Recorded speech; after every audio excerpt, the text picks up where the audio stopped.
Vivam! Bem-vindos ao Pergunta Simples, o vosso podcast sobre comunicação. Gravar cada episódio é sempre uma caixinha de surpresas. Nunca sei como vai correr. Não sei qual é o estado de espírito de quem aceita conversar, nem tampouco se aceita a anarquia torrencial de perguntas que insisto em colocar aos convidados. E normalmente sai uma conversa interessante e rica, onde aprendo muitas coisas e que merece sempre ser partilhada. E depois há as outras, as conversas mágicas, aquelas em que há generosidade na partilha, fluidez nas respostas, pensamentos livres na fala. E aí acontece a coisa mais extraordinária da comunicação, a ligação entre seres humanos. Esta é uma dessas conversas. Arrisco dizer que foi até agora o melhor episódio que gravei do Pergunta Simples, por culpa da convidada, Gabriela Barros. 2 palavras para a definir: generosidade e graça. Não é só no programa, é no geral, na vida, na televisão, quando a vemos, no cinema, no teatro. Ouçam esta conversa, vejam o vídeo e deliciem-se com uma livre pensadora dentro do corpo de uma atriz com talento. É a Gabriela Barros.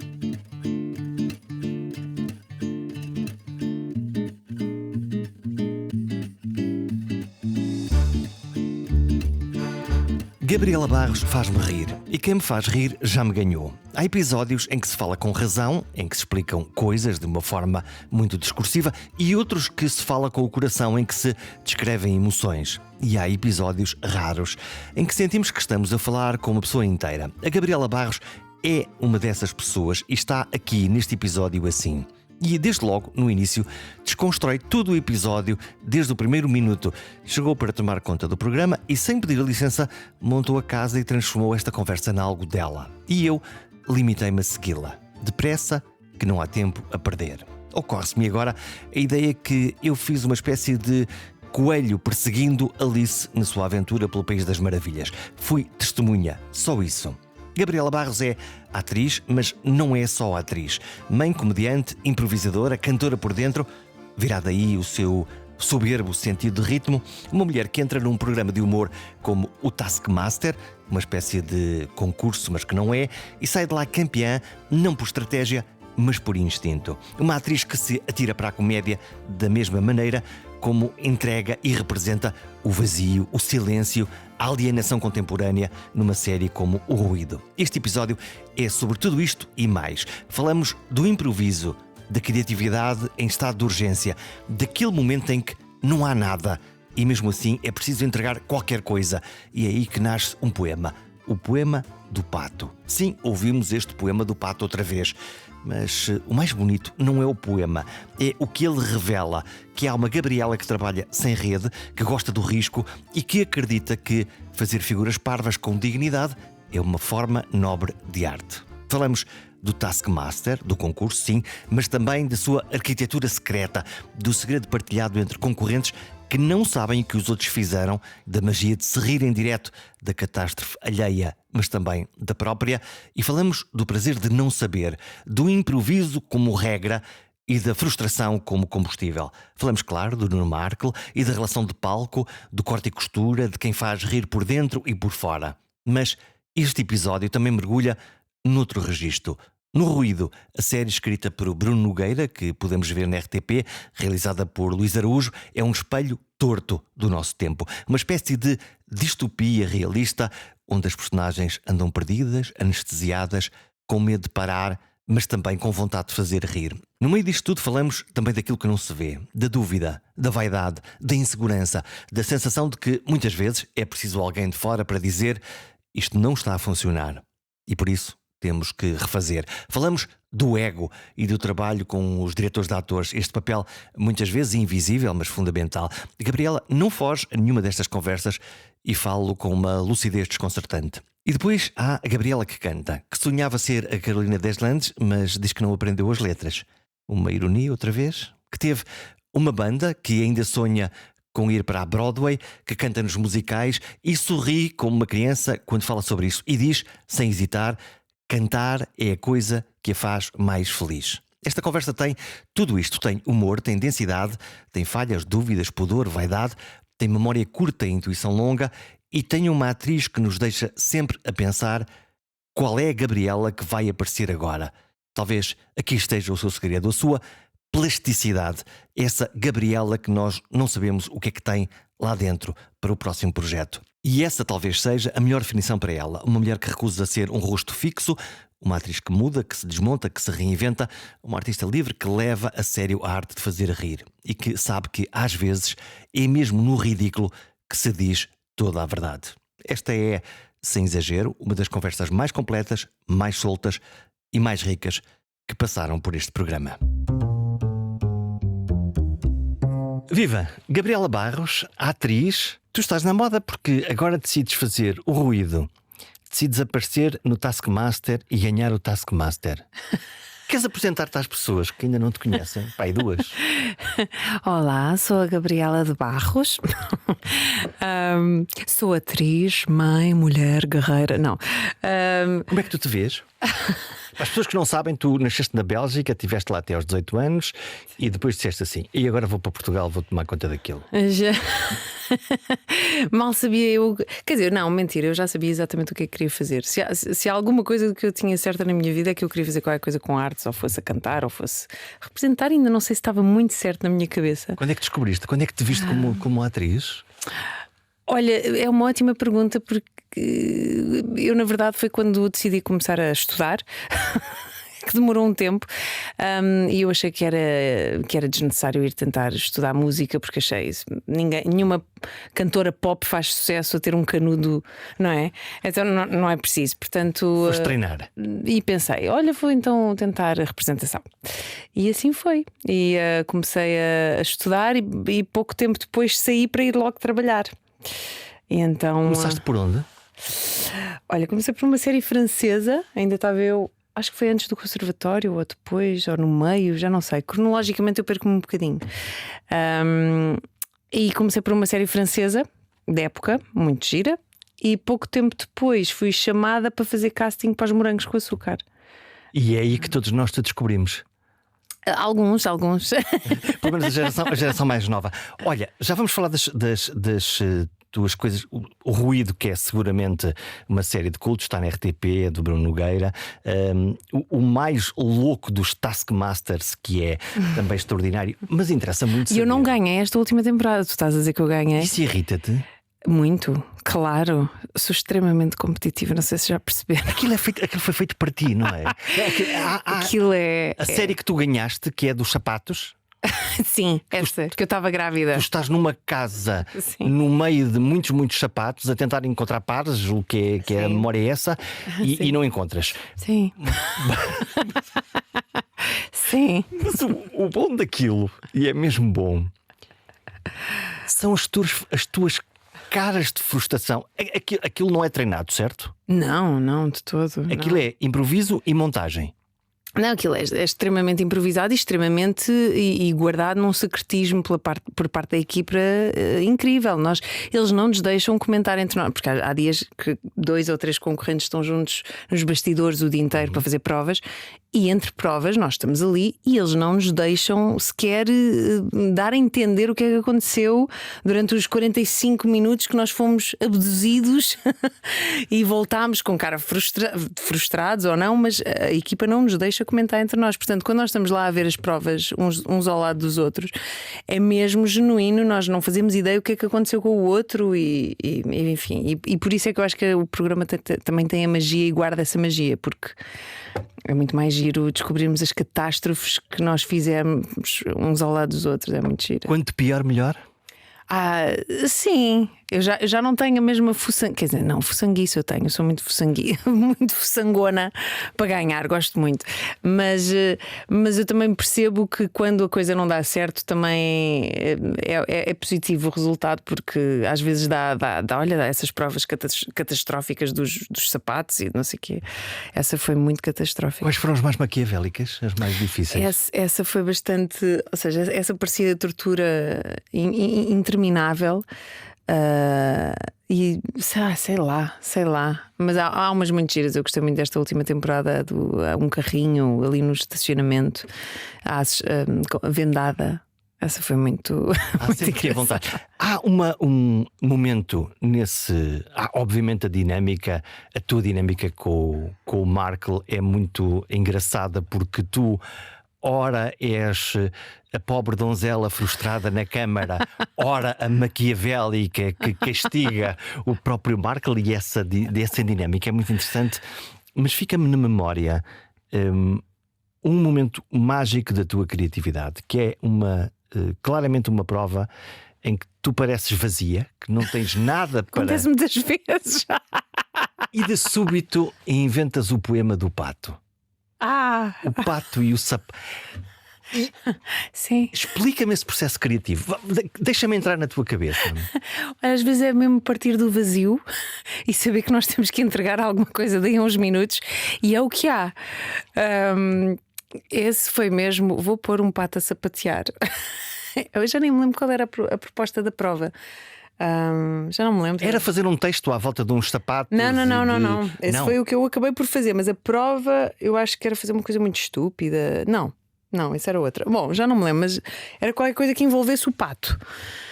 E eu não tinha nada. E eu lembrei-me disso, pronto. E às vezes era no puro desespero, pronto, que nós temos que nos safar e entregar qualquer coisa. É do tédio que nasce a criatividade? Muitas vezes, sim. Às vezes também eu acho que é de trabalho árduo e de ter que entregar coisas a certas alturas e aquilo com que em que pensamos até ao dado momento em que temos que entregar essa tal tarefa. Pronto, às vezes é o que é, mas muitas vêm do ócio de não fazer nada, não é? Olha, o que é que tu aprendeste do Taskmaster? O que é que aprendeste sobre ti no Taskmaster? Olha, aprendi uma coisa muito curiosa para mim. Eu sempre fui, acho eu, bastante reservada em relação a mim e gosto de manter também essa faceta, sendo atriz. Ninguém diria. Mas Estás a falar da reserva da tua vida privada? Da minha vida privada, ou mesmo de quem. Eu acho interessante um ator manter algum secretismo. Algum mistério? Algum mistério, mas não de uma forma antiquada das divas dos anos 60, 70 do cinema, não é isso? Eu gosto que as pessoas também não tenham uma ideia fixa daquilo que nós somos, que é para nós podermos também nos transformar naquilo que quisermos. Mas isso tu tens uma plasticidade nos teus vários registros. Eu nunca sei qual é a Gabriela que vai aparecer ali naquele momento. Ai, que bom, que grande elogio. Eu não consigo. Já vamos saltar para um tema que tem a ver com o ruído e que eu achei fascinante, ainda por cima estamos na rádio, que é o momento em que tu apareces com um microfone a fazer aqueles vídeos que agora estão na moda. ASMR. ASMR, que são sonzinhos. Assim. Essas coisas que estimulam partes do cérebro, não sei o quê. Sim. Mas aquilo funciona porque eu, quando fui fazer a pesquisa, fiquei fascinada. Eu adormeci umas 2 noites ao som daquelas coisas. Daqueles sonzinhos. Sim, ao início achei idiota e depois pensei: olha, está bem. Olha que isto até tem um fundamento científico. Em princípio isto é tolo, mas afinal funciona. Depois até admirei a arte, sim. Mas depois há ali, eu não sei que texto estava escrito. O Ruído, a série, tem guionistas. Sim. Entre eles o Bruno, o Frederico. Que raio de texto está escrito para que a Gabriela apareça a dar um linguado ao peixe verdadeiro, a fazer uma açorda na careca de uma. Aquilo está tudo escrito, ipsis verbis, o que nós dizemos. Tudo, sim. Quantas vezes se repete aquilo? Repara, aquilo não deu para repetir muitas vezes, demorou muito tempo. Havia pouca açorda. Havia pouca careca para pôr à sorda. Aquilo desmilinguia para um lado, caía para o outro, enfim. Foi uma arte pôr uma sorda. Chefes de estrelas Michelin, tentem, porque é uma tarefa. Pode ser um prato. É um prato. Venha aqui ao nosso restaurante Michelin, onde Gabriela faz um happening, que é colocar uma sorda na cabeça de um careca. Exato. Não, mas é tudo escrito. Teve quatro sordas. 4 guionistas. É o Bruno Nogueira, o próprio criador do programa, e depois o Frederico Pombares, o Carlos Viana Coutinho e o Luís Araújo. E esses guionistas são assim inaturáveis? Carlos Coutinho Vilhena. Ai, eu sou péssima. Carlos Coutinho Vilhena. Sim. Enganei-me, não foi? Ai, sou péssima com nomes. Desculpa, Carlos. E quem é que dirige aquilo? Depois há um realizador? Ou a própria sim. O Ricardo fez os sketches e depois o Tiago realizou a parte mais densa, mais dramática da série. Mas foi o Luís Araújo que fez a direção de atores junto com o Bruno. O que é que faz um diretor de atores? Desculpa a minha ignorância. Olha, absoluta. melhora muitas vezes o nosso trabalho. Muitas. Eu adoro ter um diretor de atores que me guie. Depois também é uma sorte tu teres alguém que tenha a mesma visão que tu dentro do trabalho. Isso é mesmo. É uma amálgama de sortes para um projeto dar certo. É tu teres alguém que realize e que tenha uma visão parecida com a tua, um diretor de atores que te guie no sentido que tu achas também válido. Mas que te dá dicas? Como é que muitas vezes funciona? te dá dicas, que muitas vezes tem o olhar de fora que diz aquilo que não funciona, que tu estás a fazer, que achas que estás a ser brilhante, e às vezes tens alguém de fora que diz isso não funciona. Então e o ego, Gabriela? O ego às vezes é uma profissão em que tem que estar sempre a ser trabalhado. Quer dizer, porque por um lado eu quero imaginar que um ator, uma atriz, uma diva. Tu começaste a ser uma francesa, a partir deste momento és uma Sou uma diva. diva. És uma diva, não? Eu gosto, não me importa. Não, és uma diva a partir de agora. E portanto, em princípio, como boa ferramenta de trabalho, uma atriz tem que ser vaidosa. Ou não? Olha, não sei, eu acho que. Perguntando-te diretamente, tu és vaidosa? Sou. Na minha vida pessoal sou bastante. Sim, não é Tento ser. Pronto, tu tens, neste momento tens uma filha. Uma filha. É muito engraçado porque eu vou partilhar com, quer dizer, os homens não percebem nada das mulheres, não é? Tu sabes. Quer dizer, Vocês tentam. É uma não ciência oculta, não? Quer dizer, não, nós apaixonamos-nos, não é? Quer dizer, E então têm que tentar. não sobreviver. Não fica e a minha filha Sofia, agora já crescida, quando ela tinha pai 3 ou 4 anos, foi a primeira vez que eu acho que tive um vislumbre de como Da vaidade feminina. Não é vaidade da luz. Eu nasci para ser olhada e para estar aqui. Por isso é que eu te estou a perguntar como é que tu, que és uma atriz muito bonita, além de, quer dizer, das outras características que tu tens, como é que depois levas com um chato de um diretor de atores que disseste, pá, eu tive aqui 3 dias a pensar e a preparar aqui a minha personagem, e agora este diretor diz-me: olha que isto não vai funcionar, olha que o ritmo não é bom, olha que tu estás a pensar alguma coisa. Como é que é essa turbilhão de energias, imagino? Sempre tive a sorte, na maioria dos trabalhos, na maior parte das vezes, de ter tido diretores de atores fantásticos. Por exemplo, nos Morangos, comecei com o João Pedreiro, que é um diretor de ator e ator também, mas maravilhoso, muito sensível e muito atento ao trabalho de um ator e de perceber a narrativa. Foi aí que eu comecei a trabalhar. E sinceramente, tu começas muito inseguro como ator e. Não sei se tenho a coisa do síndrome do impostor que hoje em dia toda a gente diz. Eu não me revejo se calhar muito nisso, mas compreendo e aceito que haja muita gente. Olha, mas sobretudo... eu fiz isto e sou muito boa. Não, de todo. Mas acho que leva algum jeito. Também já ando aqui há alguns anos e as pessoas vão-me chamando, acho eu, por alguma razão, não é só pela minha simpatia. Olha, antes nós E às vezes podem correr uns trabalhos menos bem, outros menos mal, mas nem por isso eu me vejo num lugar de sou uma impostora, não estou aqui a fazer. Eu devia ter uma loja de flores e não devia estar aqui. Como é que tu lidas com as coisas que correm mal? Tento lidar com fair play, porque acho que não vale a pena. O que está feito, está feito. Em televisão isso é muito mais difícil, como em cinema, porque o que está feito fica registado para todo sempre. E em teatro isso é muito mais... É muito mais simpático. Passou, amanhã há mais, para a semana há mais, tenho mais 3 meses pela frente e vou aperfeiçoando, e acaba por ser uma hipótese de tentar também, dentro das linhas que o encenador deu, tentar ir aperfeiçoando uma coisa ou outra. Mas não. Foi engraçado, eu lembro-me de estar, olha, citando outra vez os Morangos, quando estava a começar e uma das professoras lá na escola era a Mafalda Vilhena, E eu lembro-me, nós na altura tínhamos muitas cenas para gravar por dia. Era mesmo muito. Aquilo é uma muito. fábrica para as pessoas que não sabem. Sim, na altura então era mesmo. Não muitas... as novas temporadas que estão a sair. O que é muitas cenas? Eu cheguei a ter 40 e tal cenas para gravar por dia. Por sim, dia? Há texto que aguente isso? Texto texto na cabeça, sim, sim. Há cérebro, não é? Não, muita exaustão, muito cansaço. O que vale é que nós queríamos muito estar lá e fazer as coisas e tal, mas que era de facto muito trabalho.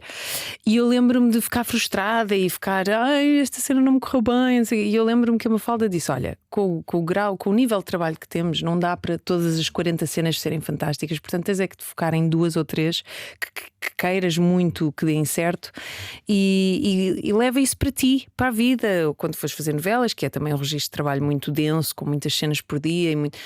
Então isso foi uma das dicas que eu aprendi também. Olha, também está tudo bem. Mas cultivas a memória de peixe? A memória de peixe? Nunca ouviste falar da memória de peixe? Fala aquela. Eu sou um autêntico peixe, um autêntico aquário. Aquilo acontece. Eu sou essa pessoa na vida. Corre bem, corre mal, 3 segundos depois. Já não queremos saber, já estou noutra. Os meus amigos vão se rir se ouvirem isto, porque eu sou o peixe, ou o aquário, ou as algas dentro do aquário. Eu sou isso tudo. Eu sou a pessoa que, meu Deus, eu estou muito preocupada. Aliás, faço um apelo a Portugal, porque eu não devo durar muito tempo, porque com a memória que eu tenho é uma tristeza. Curiosamente, com o texto, dá-se ali um fenómeno muito estranho que vou-me lembrando. Ele entra dentro de ti e Sim. tu vais construindo. Mas acontecimentos e coisas e pessoas às vezes tenho mesmo muita dificuldade. Nomes, então, hoje em dia. E caras, mas caras funcionam? Não, também já não como antigamente. Olá, quem és tu? Às vezes chego a casa e digo: uma criança. Olá. Pode-se partilhar que tu tens uma criança, agora vem a caminho uma segunda criança. Sim. Portanto, o primeiro filho muda a nossa vida, o segundo acaba com ela. Não digam isso. Eu ando a tentar manter as esperanças, porque também já não vou a tempo de fazer nada. Portanto, agora ele vai ter que vir. Não, mas eu fico triste. As pessoas desmoralizam muito. Estou a brincar. Mais ou menos, não é? E a tua filha já te imita? Ela é muito cómica. Eu sei que todos os pais dirão: sim, está bem, o meu também. Mas o meu grande. O meu filho é o mais giro do mundo. Sim, o meu é um prodígio. A minha filha é um prodígio. Se jogar futebol é um Cristiano Ronaldo. Sim. Mas ela tem muita graça. Ela faz-me rir muito. E esse era um dos meus grandes medos. Olha, ela até pode vir feinha. Mas que ela perceba o meu sentido de humor e que haja aqui uma troca, porque senão fica-me difícil a vida assim. E graças a Deus veio muito lindinha e por acaso até parece, com 1 ano e 9 meses, não faz rábulas de comédia, não é? Mas pronto. Mas faz birras? Desespera-te também ou não? Sim, claro, como uma criança saudável de 1 ano e 9 meses, sim. Espero que sim. Olha, olhando para o ruído, eu vejo aquela série num momento de grande ruideira pública, que é onde nós estamos. Aquilo parece-me ser uma série sobre o vazio. Uau. Porque há ali momentos em que os personagens parecem desamparados à procura de qualquer coisa. Está sempre alguém a pedir uma boia para ir à procura. Há cenas onde tu estás. Há uma cena tua de uma entrevista em que o desgraçado documentador, que é um especialista militar, acaba a guerra e que ele dizia: agora o que é que eu faço? Vou perder o emprego, oh meu Deus. E tu estás com o ar mais entre o admirado e o surpreendido. E o que é que nós fazemos a isto? Como é que se treina para fazer isso? Como é que tu te treinas? Como é que eu me treino? Sim, como é que tu desenhas os teus bonecos? Estão aí várias perguntas numa só, não é? Desculpa, sabes que pergunta simples é uma falácia. É uma eu aviso mentira. sempre às pessoas. Primeiro, olha, não tinha, quer dizer, tenho a noção desse vazio agora que mencionas também, mas não era a imagem principal que ficou para mim da série, mas tens toda a razão. Aquilo parece negro. Parece um lugar de ninguém, não é? Mesmo aquelas imagens de silêncio em que aparecem as pessoas a rir, aquilo a mim eu não me rio com aquelas imagens. Eu olho para aquilo e Há uma estranheza, não é? Eu rio-me das desgraças que vão acontecendo ali, essas dão-me vontade de rir, e dos risos não me apetece. Há aqui parece uma contradição. Sim, e acho que a série também anda sempre nesse balanço entre o riso e o drama também, e o hipotético real, não é? Que pode vir a ser a nossa sociedade. Já lá estamos. Já lá estamos, não é? Exato, eu tenho sempre às vezes medo de pôr em concreto as palavras, mas é um bocado isso. Não sei se tens visto as caixas de comentários de que aparecem das. Não sou essa fanática de leitora de comentários, mas. Vale. É mais ou menos como dar um microfone num casamento aos tios bêbados. E depois esperar o que é que acontece. Sai de lá sempre Há uns brilhantes e há outros que era bom cair dentro da piscina. Há um brilhante e 9 que vão estragar a festa. Basicamente é isso que acontece. Só que não dá para conseguir mudar isto. Não, porque lá está, vivemos bom, pelo menos por enquanto, numa democracia em que ainda se pode ter liberdade de expressão e dizer o que se pensa. Mas sim, mas acho que a série proposita. Eu acho que neste momento. Formalmente sim, mas estou a pensar até no politicamente correto. Se tu disseres alguma coisa que ofenda alguém, ou que saia da matriz, ou que ofenda um determinado grupo de pessoas especialmente ativas nas redes sociais, se calhar essa liberdade de expressão não é assim tão direta e imediata. Não, de todo. E estamos a ver agora vários movimentos também a acontecer, não só cá em Portugal, enfim. Sabemos do qual é que eu estou a falar. E também lá fora, pessoas a serem presas por terem falado. Por terem feito piadas, por terem, enfim. E o quão certo ou errado isso possa estar, não é? São esses os tempos difíceis e complicados com que nos estamos a deparar. De um certo extremismo neste momento, e o medo é que haja essa regressão de nos calarmos todos. E então fica o quê? Passamos a ter medo. Olha, voltamos à construção dos teus bonecos, dos teus personagens. Perguntavas-me se eu tinha. Como é que tu fazes? Qual é o meu processo? Tratas o texto primeiro, incorporas aquilo, sentes o que é que lá está. E agora vai ser o momento em que eu digo. Não faço em nada. Que eu revelo a verdade. Natural, é como beber um copo de água. Não, mas não me parece. Mas eu não tenho um. Ai. Não tens um método? Eu sinto sempre que eu devia dizer que tenho, mas não tenho. Não tenho muito um método. Não tenho um método particular ou recorrente para as coisas que faço. Ou que, de alguma forma, quando a comédia, que é muito mais específico, é um trabalho muito mais específico, diferente de drama. É mais fácil fazer chorar ou fazer rir? Acho que os dois são complicadíssimos e tramados. Depende muito do texto que se tem. Se um texto de comédia for muito bom, sinto que quase que não tens que fazer nada. Se um texto dramático for excelente, tu só tens que proferir o que está ali escrito. Mas tens que gerir o timing, tens que gerir a forma. Claro, eu diria que o timing é uma coisa que dirão muitos que se trabalha. Não sei, eu sou se calhar apologista de que se nasce um bocadinho com ou não. Sobretudo assim. Se calhar, não sei. Há pessoas que naturalmente têm esse timing. Eu sou muito leiga. Eu estou aqui a falar, eu sou muito leiga em tudo. Eu nunca acabei o conservatório para estar aqui a dissertar coisas. Estou a falar do meu método. E não acabaste porquê? Porque comecei a trabalhar e pareceu muito mais divertido. Que horror!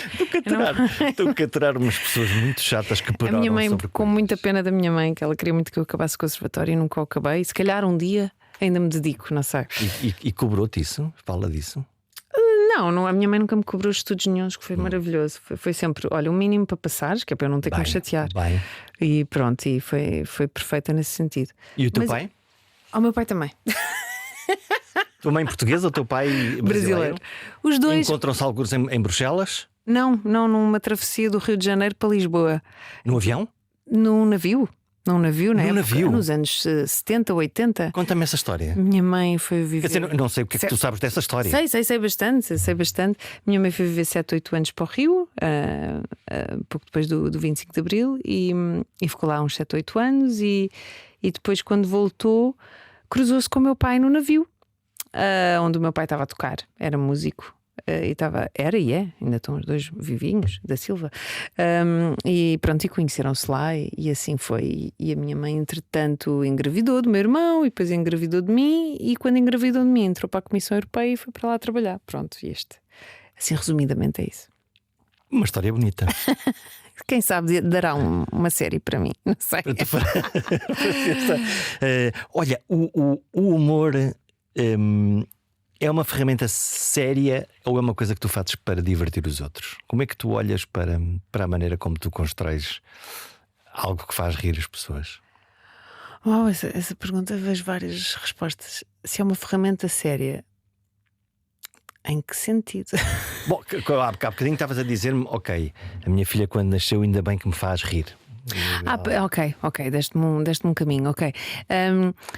Para mim é uma ferramenta essencial na minha vida para tudo. É um lugar comum e clichê dizer um homem para me interessar tem que ter sentido de humor. Mas isso para mim é mesmo um fundamental.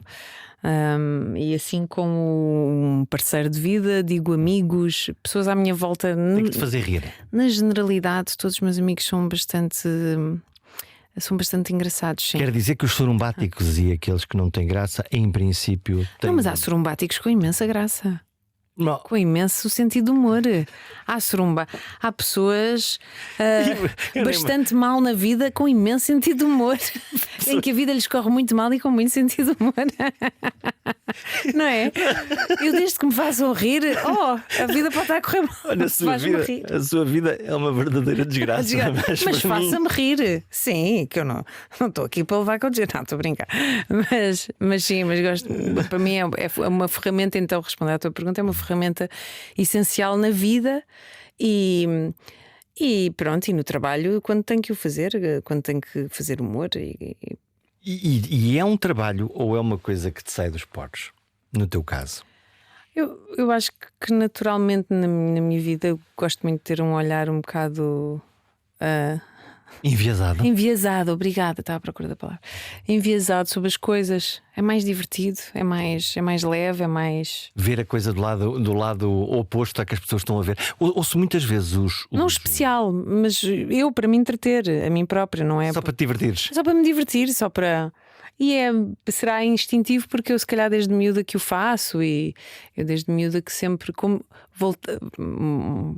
estamos aqui a andar às voltas, a voltar atrás em assuntos, mas se calhar quando falavas da vaidade, eu como nunca me vi como uma rapariga linda e não sou daquelas de virar a cabeça, enfim, quando me arranjo acho que faço boa figura. Podemos definir o que é isso de uma rapariga linda de virar a cabeça? Há algumas em que uma pessoa que elas entram e parece que vem um vento atrás e os cabelos abanam. Que tem uma aura. Sim, deixam um rastro de folhas e flores lindas pelo caminho, sabe? Mas isso é nos anúncios, quer dizer, acho que na vida real é na mesma vida. É assim que eu as vejo. Boas ou más, conforme. Em que as pessoas ficam, sabes, com o bocado de esparguete pendurado e a virar a cabeça e as namoradas, então, olha para mim.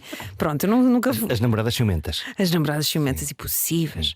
Mas eu acho que eu, quando era miúda, não me via de todo assim. Então eu acho que naturalmente tentava cativar por outro lado e sempre tive figuras femininas também muito engraçadas na minha família. A minha avó também, tendo nascido nos anos 30, também sempre foi uma mulher diferente do seu tempo, com muito sentido de humor.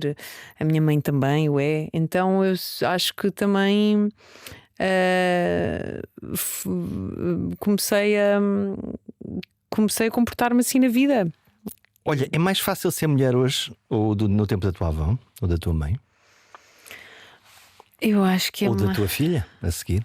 Eu acho que são tempos diferentes que pedem também comportamentos diferentes. Se é mais fácil no sentido em que nós estamos a tentar existir e estamos a tentar ter um lugar de igualdade perante um mundo claramente, se calhar, até hoje levado mais pelos homens do que por nós.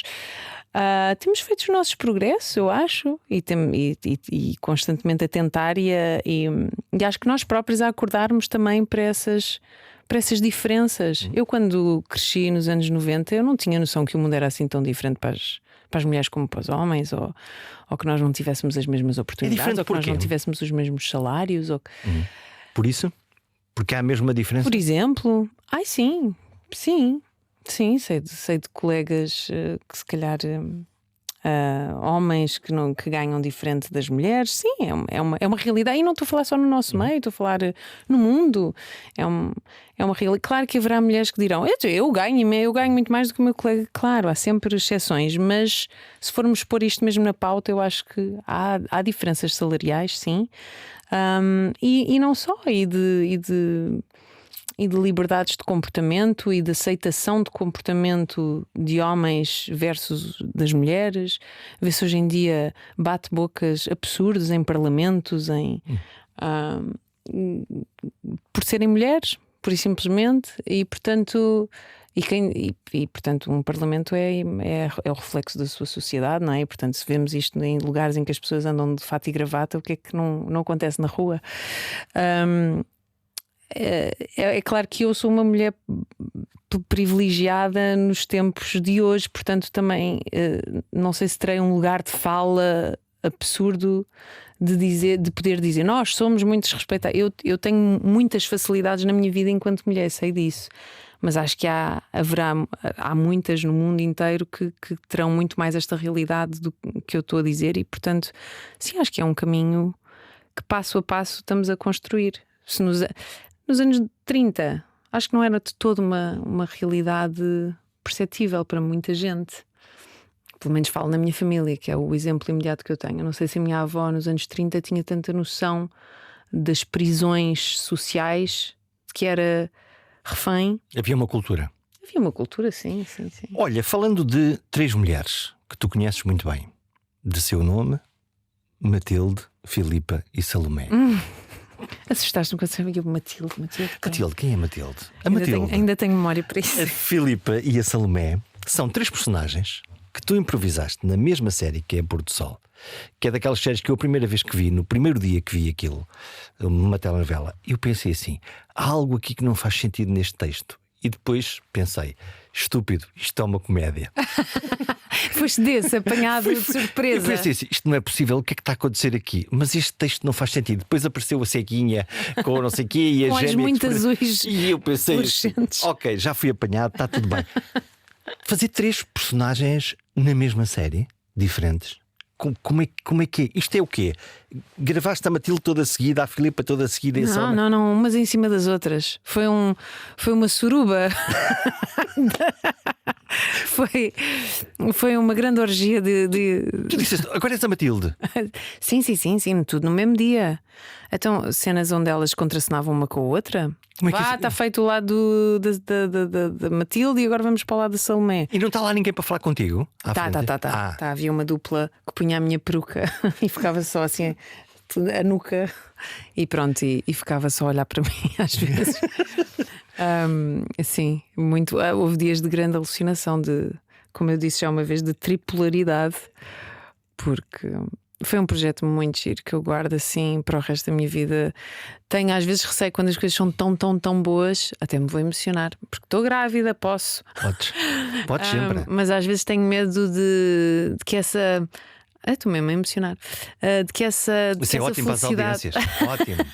Gabriela Não tens um lenço. Não tens um Kleenex.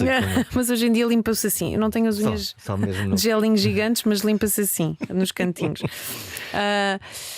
Mas tenho medo às vezes que essa felicidade extrema não volte a aparecer, porque são raros esses momentos em que tudo dá certo, em que olha, o realizador é espetacular, a direção de atores é espetacular, os textos são maravilhosos, os atores à tua volta são incríveis e estás a fazer uma coisa com que te identificas a 1000%. Isso é muito raro, muito raro. Uma produção espetacular. É mesmo. E portanto às vezes penso: será que vou ter outra vez uma experiência destas? Fomos muito felizes. E levas para casa pedaços desses personagens alguma vez ou não? Não levo ninguém para... Não, acho que não. Fica lá tudo. Não, eu acho que quando estás a fazer, por exemplo, um drama intenso, é óbvio que há algo molecular dentro de ti muda, não é? Durante um dia inteiro tu estás a chorar a morte de um filho ou a morte de uma mãe ou o que for, muito trágico.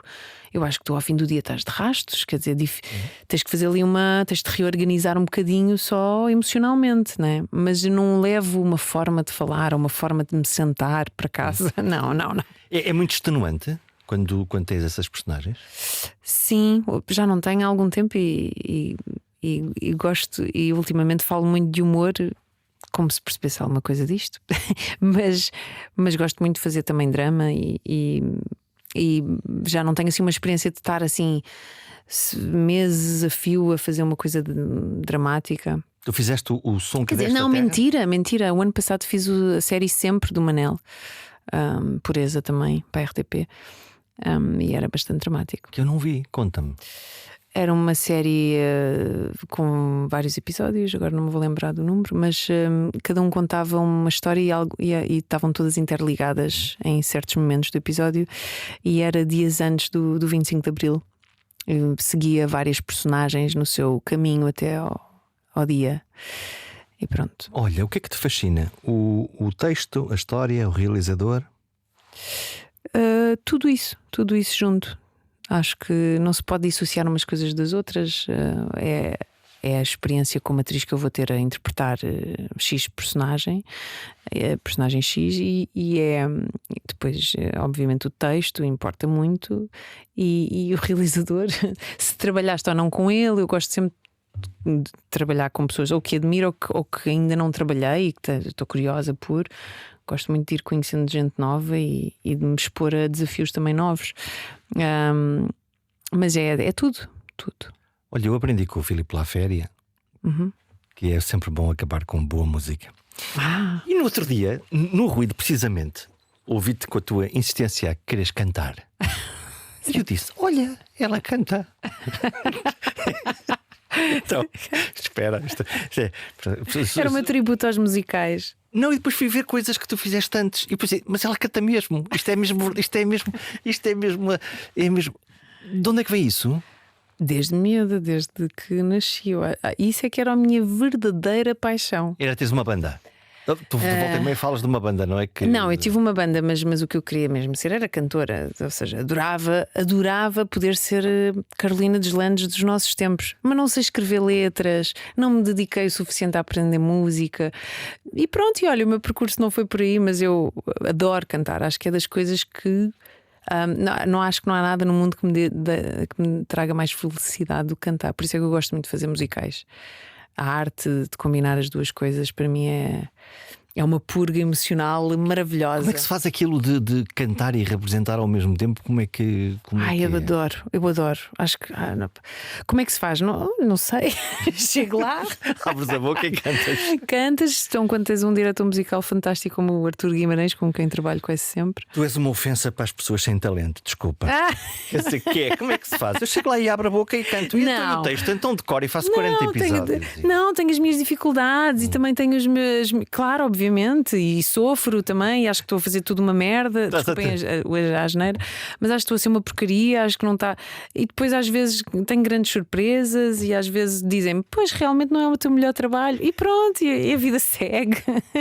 E uma pessoa vai tentando. Como é que tu lidas quando lês uma crítica num jornal ou num sítio qualquer dizer Gabriel? Olha, às vezes magoa, às vezes dói, às vezes dependendo de quem é, de onde for e do que for, às vezes também. Se gostas da pessoa ou não. No outro dia ouvi uma coisa ótima. Foi num espetáculo em que o senhor abordou-me e enfim, é um espetáculo que está a ver agora e que há vários atores que fazem o mesmo texto.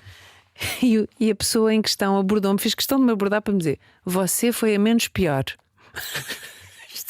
E eu achei aquilo fenomenal. Eu fiquei a olhar para a senhora e eu: ok, obrigada, boa tarde. A escala dele está completamente. Você foi a menos pior. Fico com esta, espero que tenha feito o seu dia. Você foi a menos pior. E pensei: pronto, olha, também é isso. Às vezes não corre tão bem, às vezes as pessoas gostam, às vezes não. Há muita gente que não gosta nem do Taskmaster, nem do ruído, nem de pôr do sol, nem de nada. Mas isso são pessoas que estão zangadas com elas próprias. Não sei, ou não então. É contigo. Eu também acho que sim, secretamente. Não é? Acho que sim. Sim, no fundo é assim: olha, eu te peço desculpa. Eu comecei no cinema francês. Eu estou a fazer aqui coisas que divertem as pessoas. Não entendeu? Não pode ser, quer dizer, aqui.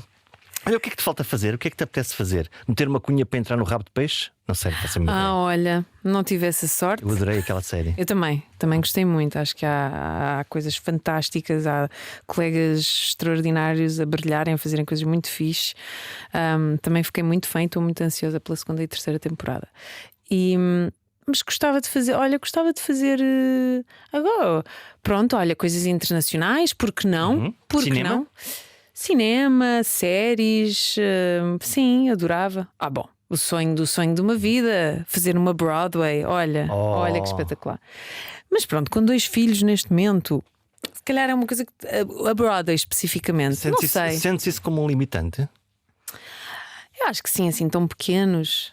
É toda uma jornada que se tem que fazer. Eu tenho amigos que estão em elencos de Broadway que, pronto, tiveram que, de facto, ir à aventura e ficar. Tinha que mudar de país. Que aquilo é intenso. Tens que lá ficar 1 ano, 2 anos, sei lá. São temporadas grandes, mas gostava, sobretudo, sendo fluente em francês e inglês. Eu aqui a deixar o meu currículo. Bem. Portanto, já sabem. Essa é uma curiosidade que é: tu estiveste fora do país até aos 18 anos. Sim. Todavia, o teu português é absolutamente impecável. É porque estudei na escola europeia, ou seja, que foi especificamente pensada para filhos de funcionários da Comissão Europeia quando vão para lá. Pequeno luxo. Então é assim um oásis de muita gente que vem de vários sítios da Europa para ir para lá trabalhar e portanto, italianos que depois têm professores italianos, os portugueses têm professores portugueses que são mandados em missão para dar aulas lá, de cá de Portugal. Portanto, sim, estudei sempre em português de Portugal. E eu agora estou a pensar aqui num português que fala muito bem alemão, com quem tu trabalhaste também, o Herman. Sim. Como é que é trabalhar com o Herman? É uma loucura. É uma loucura e é um sonho e é uma honra e é um privilégio. E que é outra coisa que às vezes também me emociona a falar, porque eu acho que é uma sorte. É uma sorte ele ter achado que eu valia a pena fazer parte. O que é que ele te disse? Lembras-te da primeira conversa que tiveste com ele? Não, porque eu tenho memória de peixe. Não, mas eu lembro-me da primeira vez que participei no programa das 14 badaladas dele. As 14 badaladas? Era o programa que se chamava, que era o programa de fim de ano. Que era o programa de fim de ano que ele tinha. E fui lá e era assim a mais novinha e fiquei muito lisonjeada e muito nervosa. E eu lembro-me dele estar a ver um sketch ao meu lado e a pensar: ai meu Deus, que nervos, se isto não é o casting mais nervoso. Aquilo era um casting? Não, mas parecia. Para mim era. Se ele não gostar, eu vou-me embora amanhã. Mas pronto, ele faz muito também de diretor de atores. Sim, ou seja, ele dirige. Ele domina a ferramenta toda. Absolutamente tudo, sim. Portanto, as ideias são dele, de base dos sketches. Quando não é ele a escrever, a equipa dele, liderada, obviamente, por ele, ou seja, liderada pela Maria João Cruz, mas depois os toques finais são todos dele, e as retificações, e assim é para a realização, para os atores, para o guarda-roupa, para a caracterização. Todos sabemos que ele é extraordinário, mas o que é que ele tem o que é que para ti o define enquanto. Olha, enquanto artista de variedades, não é? Ele volta e meia goza com isso, mas enquanto artista de variedades. Ele é um gênio autêntico, é um gênio. Eu acho que é um gênio que tenho receio, será que vai aparecer outro nas novas gerações? É um gênio e cultíssimo. Ele então, se eu acho que tem um olhar enviosado para o humor, não sei, ele tem um olhar com as pernas com a cabeça para baixo, é uma coisa mesmo, consegue ser, é das pessoas mais fascinantes a contar histórias, porque contas sempre com um travo diferente, com imagens que nos deixam a alucinar, a rir. É mesmo uma figura fora do. E depois, cultíssimo e fala-te de tudo e tem referências de todo lado que tu ficas sempre a parecer um inculto, Estás a aprender? um acéfalo ao lado. O que é que ele te acrescentou? O que é que ele te ofereceu? Tanta coisa. Para já um lugar, Um emprego. Um emprego. É bom início de conversa. um emprego e um lugar para estar todas as semanas a fazer o que gosto e a fazer-me brilhar de alguma forma, porque ele dá-nos também o nosso espaço para criar, para existir ao lado dele, portanto, sendo o programa dele. Ele queria uma constelação. Sim, somos nós ali os 5, mas para mim sim, criou-me ali um espaço muito, muito privilegiado, que eu sei que há muita gente que vê o programa dele e toda uma geração, várias gerações cresceram com ele, inclusive as novas, portanto é uma grande honra, sim. Ele deu-me várias coisas, inclusive a sorte de poder ter memórias um dia para contar ao lado dele, portanto, maravilhosas. Gabriela, muito obrigado por teres vindo. Olha, obrigada eu neste 13 de junho. Não estava à espera de uma conversa tão agradável. Mas isso foi um acidente, tu sabes, não é? Pois fui eu. Não, fui eu que te sugeri, não foi? E depois esqueci-me sim. completamente que era feriado. No fundo, aquelas pessoas que dizem, então pode ser no dia 13. E eu, pronto, vamos lá concorrer com as noivas de Santo António. Toda. Peço imensa desculpa. Os atores nunca sabem quando é que são os feriados, porque para nós não há feriados. E eu nem arrisquei, eu nem disse. É melhor nem falar sobre isso. Dito, eu não me lembrava, mas olha, obrigada pela conversa, adorei, valeu mesmo tudo, adorei, gostei mesmo muito. Obrigado, Gabriela. Obrigada. Nem sei o que vos diga mais. Foi um programa cheio de risos e coisas boas. Não digo mais nada. Se gostaram, partilhem com os vossos amigos, mandem uma mensagem, digam coisas. Até para a semana.